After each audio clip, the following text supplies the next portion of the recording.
This is experiment number 7, that is basic combinational circuits. The first part of this experiment is to check the characteristics of an inverter. An inverter is basically IC which converts the input to the output by changing the high input to the low output or the low input to the high output state. The IC number for an inverter is 7404. We are presently giving the power supply of 5 volt through the power supply to this circuit.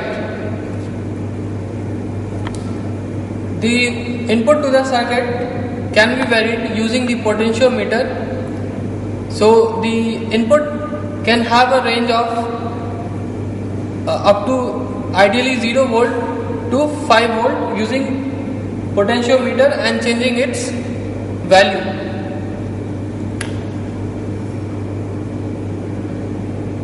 Currently this circuit, we are giving a supply of 5 volt to this inverter IC. Now on this IC we have changed the input supply to 0.4 volt using the potentiometer, as can be seen on the DMM, which is the first part of the checking the characteristic of an inverter on the DMM. The input presently is 0.4 volt. Now we can just check the output.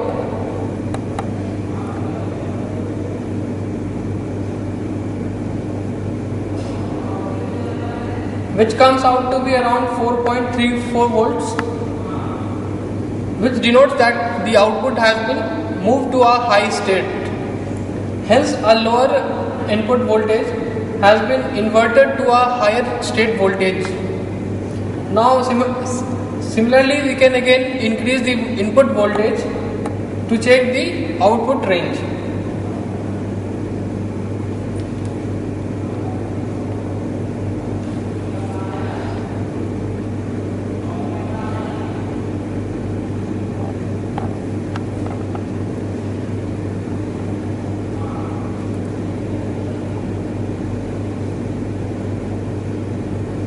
Now suppose if we give an input of 3.7 volt to this inverter circuit, the output that we can observe on the DMM is very low.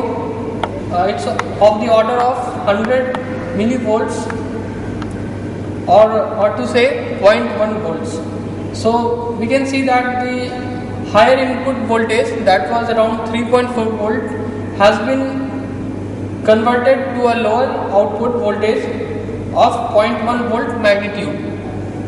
Similarly, if we increase it to 5 volt, the input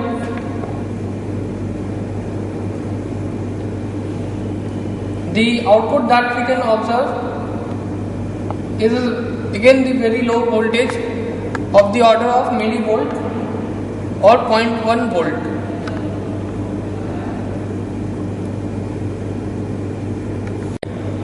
Okay, now the other part of this inverter characteristic is to check its fan out. So as given in the handout, we'll connect 5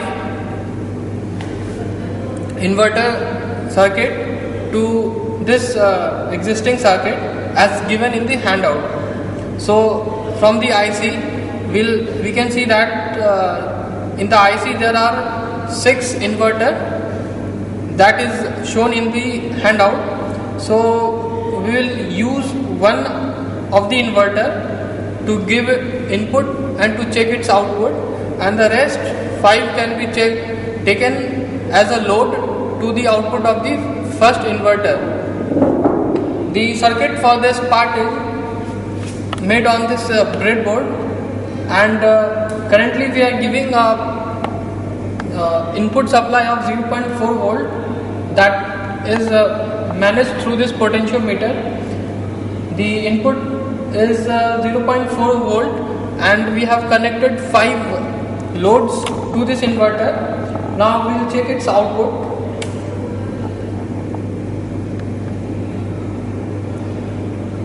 Which comes out to be around 4.3 volt roughly. So we can see that for a lower value of voltage input, again the inverter is able to move it to a higher value or inverting it to a higher voltage, that was around 4.3 volt. Now if we increase it to 2.5 volt the input,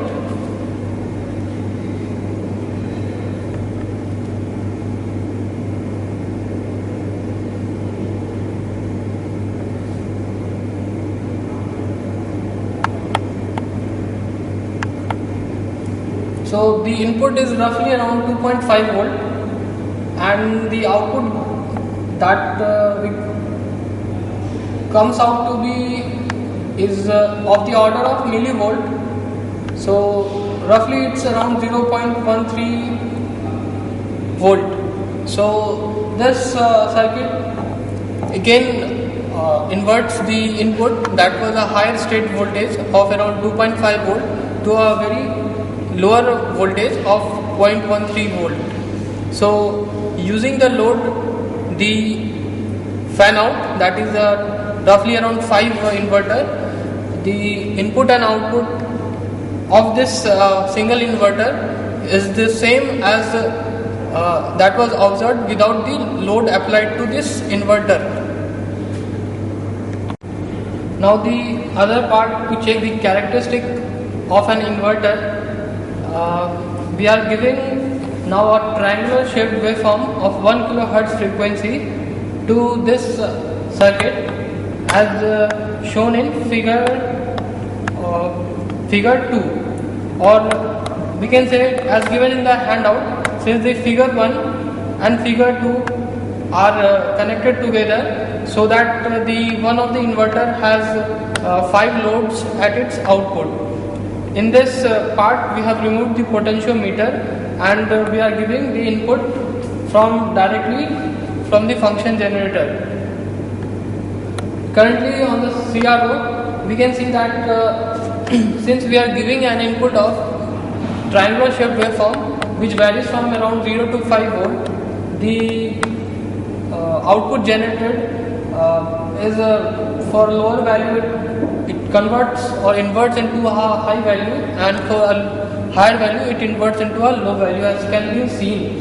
The point of intersection between the input and output can be considered as a threshold from which it starts to invert as depending on the input given to it. Now we will observe the XY characteristics of this inverter circuit on the CRO or the DSO.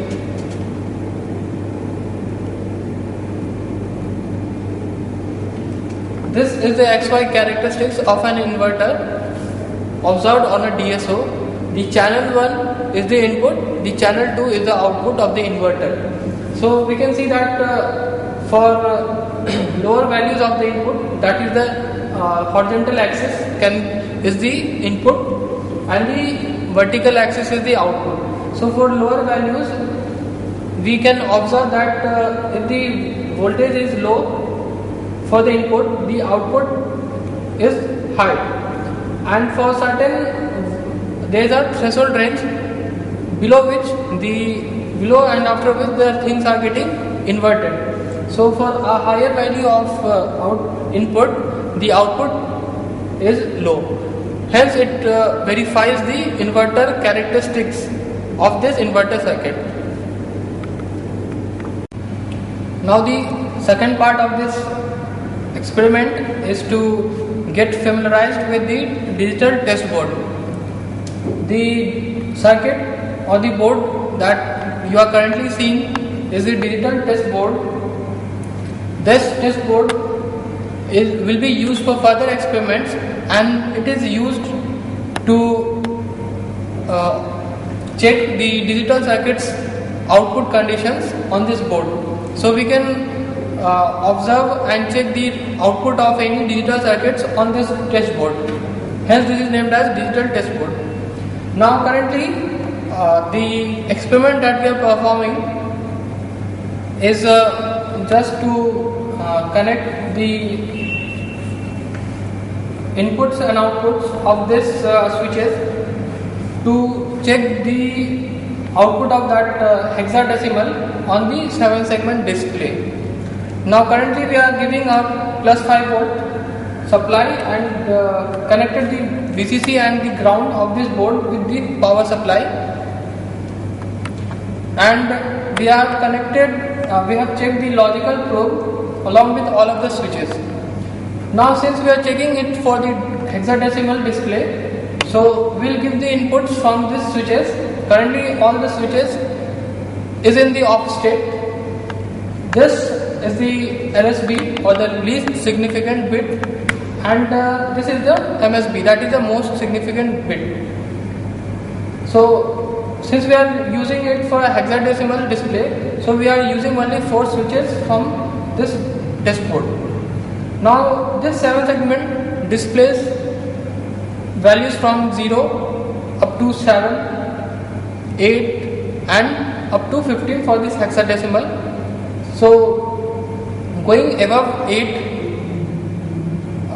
it just adds 1. So for 9 it will just have a 8 display and a dot over here, which I will show you.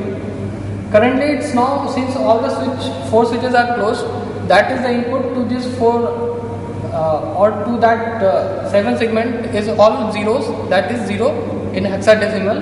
So the 7 segment display is displaying 0. Now if we change the LSB to 1 or the switch on the first switch, that is now we are giving an input 0001, that is hexadecimal 1. So the display 7 segment display is displaying 1. Now if you give an input of 0010, that is 0010, that is 2 hexadecimal. So we are able to observe 2 on this 7 segment display. These are the 4 input switches from which we can get the high and low inputs to this, the right side of the hexadecimal display ports, and these ports are internally connected with this driver which drives this 7 segment display. This is a yellow toggle switch.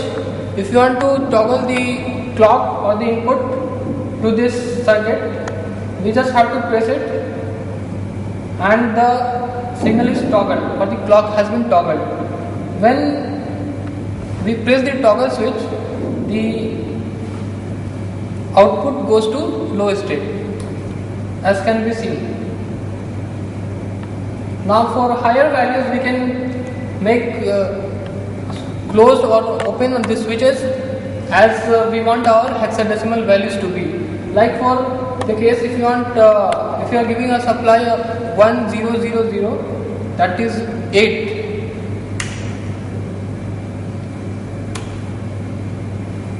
So this dot is displaying that it's 8.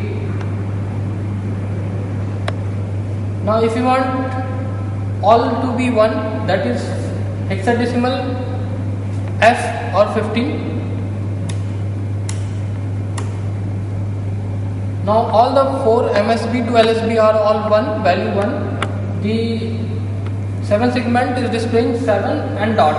So dot represent 7 plus, and the value will be added, that is 7 plus 7, sorry 8 plus 7. So it will be 15, binary 15, decimal 15, and hexadecimal it will be F. Similarly we can close and open the switch to get the values between 0 to 15.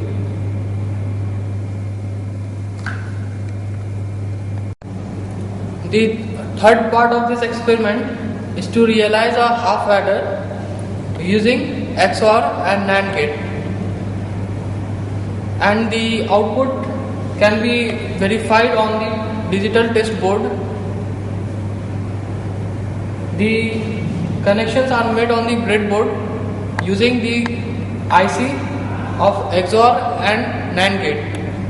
the IC number of XOR is 7486 and that for a NAND gate is 7400. For realizing a half adder, we will first draw the truth table of this half adder, giving its input and output, and we can design separately the equation for sum and the carry. The sum will be exactly equal to the XOR of the two inputs and the carry will be the AND of the two inputs. Here the 7486, that is the XOR gate or the XOR IC, will give the output for the sum, and the NAND gate can be used to give the output for the carry. We can realize the AND gate using two NAND gates of that IC, so that the output comes out to be the AND of the two input given to that IC. In this half adder, the connections are made on this breadboard, and we will give the inputs from this digital test board. Currently these two switches will act as an input to this half adder circuit, so we can verify the sum and the carry simultaneously by checking its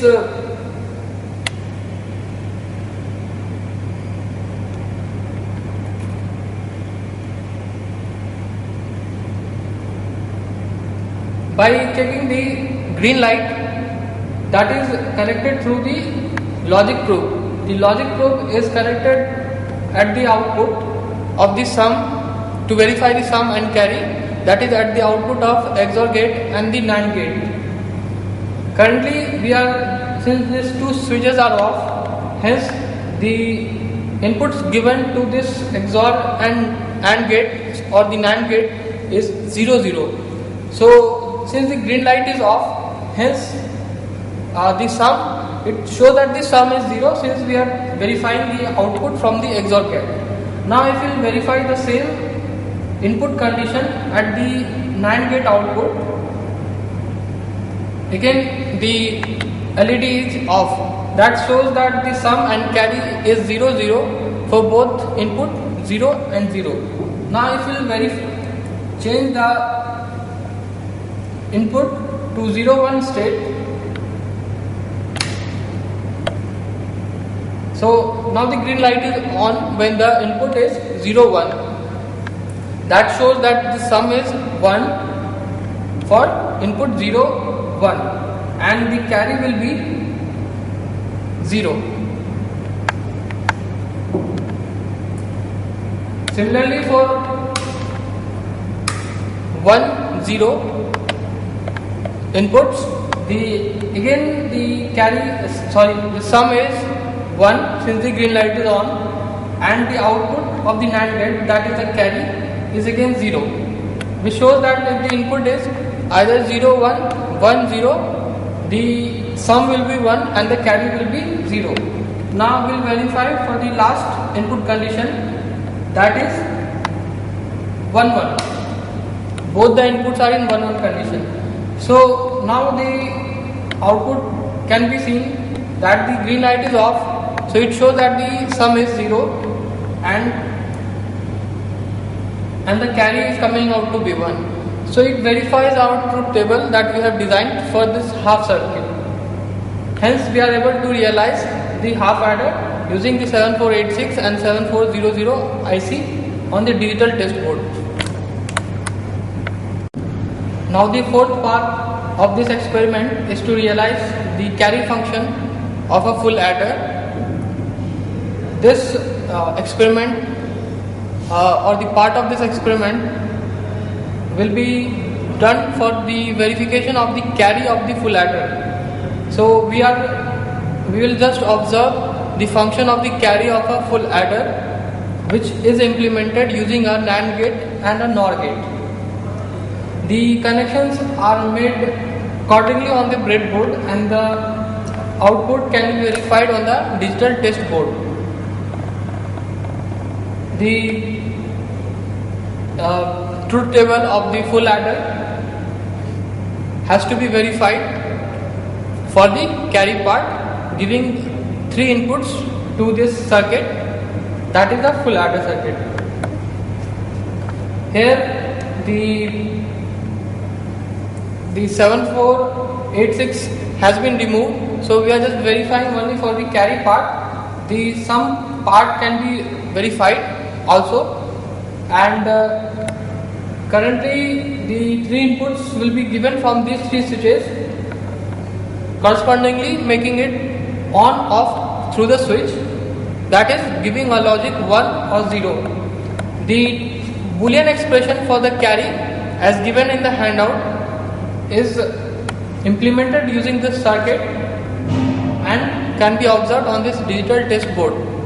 Now currently we are giving all 0 since all the 3 switches are closed, so we are giving all 0 inputs to this carry circuit of this full adder, and this green light will denote the logic 1 or 0 of this circuit or the full adder carry function. So since all the inputs are 0, the LED is off, so the output generated by the carry function is 0. Now we will change it to 0 0 1. Again the carry is 0 since the LED is off. Again we can verify for other values like 0 1 0. Again the carry is 0. Now if we make it to 0 1 1, now the LED is on, showing that the carry generated by this carry function or the carry circuit is 1. Similarly for 1 0 1, again the carry is 1 for this full adder circuit. Now for other inputs like all 1 state, since the 3 inputs are at logic 1, the carry being generated is 1, that is shown by the on state of this LED. Hence other input combinations for the 3 input A, B, C can be verified through this carry function circuit for a full adder. Now the last part of this experiment is to realize a 3-bit decoder. The 3-bit decoder will be designed using NAND and NOR gate, NAND and NOR IC, and as given in the handout, the decoder should decode the given words, that is 111, 101 and 001. Now we can design or make the truth table for this decoder such that, like, if the inputs are all 1, the output should be 1. Similarly, when the input is 101, the output should be 1, and that too for also 001. As given in the handout, different circuits will be made for this decoder realization of the 3 word conditions given in the handout. So first we are showing it for the all 1 input condition, that is when all the 3 bit, that is the word 111 is given to this decoder, the output should be generated as 1. Now we have made this we have made all the connections and the circuits on the test board, the breadboard, and verify the output on the digital test board. We are giving the 3 inputs from these 3 switches. Currently all the switches are closed, so all the inputs are at logic 0 given to this circuit. So since it should give an output of 1 when only when the 3 switches are on. Currently the 3 switches are off, that is we are giving 0 0 0 to this circuit, hence the output is also 0. We can try out other combinations like 0 0 1, 0 1 0, 0 1 1, 100 101 110 and 111. Now what we saw is that whenever the input was different from the last input, that is 111, that is apart from 111 the output generated was only 0. As when we tried the different combinations apart from 111, the LED was off, which verified that the output generated is 0. Now since the 3 switches are in the on state, that is we are giving all one input to this decoder circuit, so the LED is glowing, which is verifying that the output is 1. Hence this circuit acts like a 3-bit decoder. When all its inputs are 1, then only the output generated by this decoder circuit is 1. Similarly, we can design the 3-bit decoder for other words condition given in the handout, that is 101 and 001 condition. Thank you.